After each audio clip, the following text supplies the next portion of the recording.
Welcome to Topic 5 of the course, Learning from the Land. At the outset, in my introduction to the course, I acknowledge the Indigenous lands where I live, Coast Salish territory, and the Indigenous custodians of the land where I work, the traditional and ancestral territories of the Musqueam people. This acknowledgement of territory speaks to the deep personal and communal relationship of Indigenous peoples to land and place. It acknowledges our long-standing presence on these lands, our spiritual and relational connection to place, and how land is an intimate part of our identity. Within the Indigenous worldview, land is much more than a geographical location, a spatial marker, a property, or a physical landscape. Indigenous knowledge and worldviews are embedded within the concept of land and our ecologies around it. And it is through our relationships and experiences with land and place that knowing and learning occurs.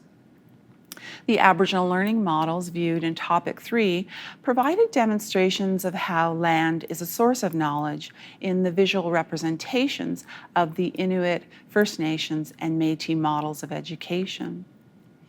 I think that the work of Tuwa scholar Gregory Cahetti, and in particular his book, Look to the Mountain, An Ecology of Indigenous Education, is important to helping us think through Indigenous people's relationship to land, place, and the natural world, reminding us that the ecological sensibilities of Indigenous peoples have much to offer our changing world.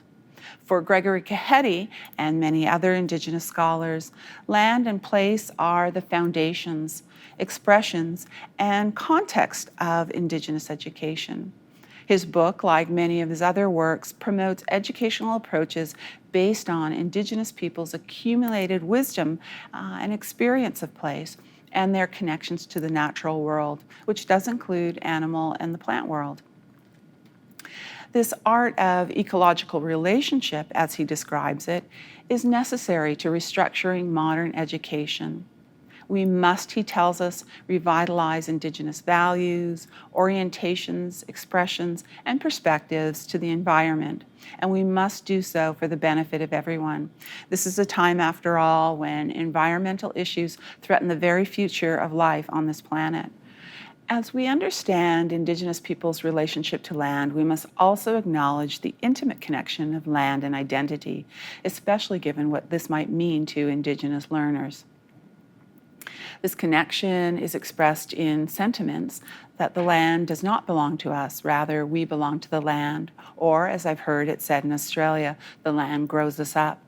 For many Indigenous peoples, the very names for themselves are derived from their lands, whether in feature or in location.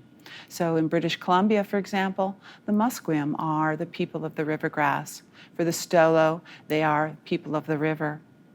Identity defined by land is further consolidated through spiritual connections, where the land is described as our very ancestors, and this is part of Maori oral tradition in which land is described as the lifeblood of the people.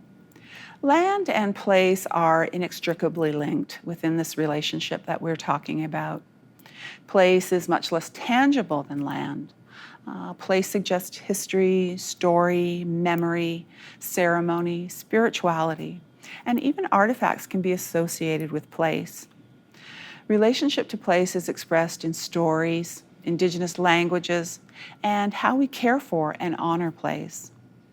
The work of Indigenous scholar Herman Michel and his colleagues summarize for us central dimensions of place that are common among Indigenous peoples.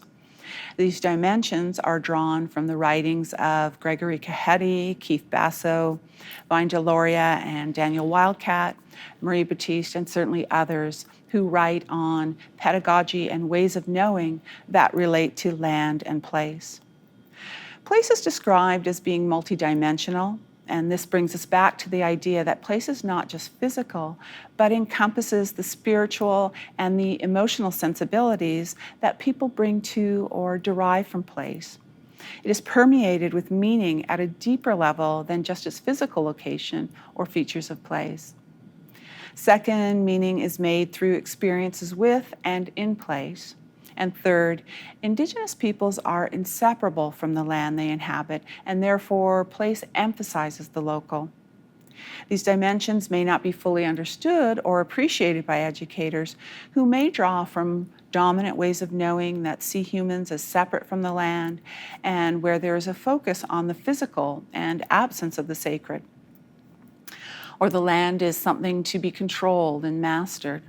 The challenge is for educators to reconceptualize their own relationship between education and the environment. They would do well to consider how Indigenous education gives primacy to experiences with place as a viable approach to learning in classrooms and out of classrooms. As Dr. Michel and his colleagues tell us, the goal of ecological and place-based education is to transform ourselves from passive witnesses of environmental destruction to involved, active participants in actualizing the attitudes and lifestyle changes necessary for our human survival. And there is certainly a growing body of writing concerned with ecological theories that ask educators to rethink their current assumptions about their relationships with the natural world, to engage in land-based experiences, draw on the wisdom of Indigenous elders, language speakers, and knowledge keepers to inform both their own experiences and their practices, and finally, support Indigenous peoples' environmental traditions within the context of ecological justice and Indigenous rights. Recent work by teacher educators and scholars Don Zinga and Sandra Stiers describe how they work through curriculum development and teaching approaches that draw on the concepts of land as teacher and land as pedagogy. These two concepts have been articulated and implemented by Dr. Celia Haig-Brown and the colleagues with whom she has worked with over time. The approach of land as teacher considers land as a source of knowledge that arises out of communication and recognition of the interconnected relationship between educator or learner and the land.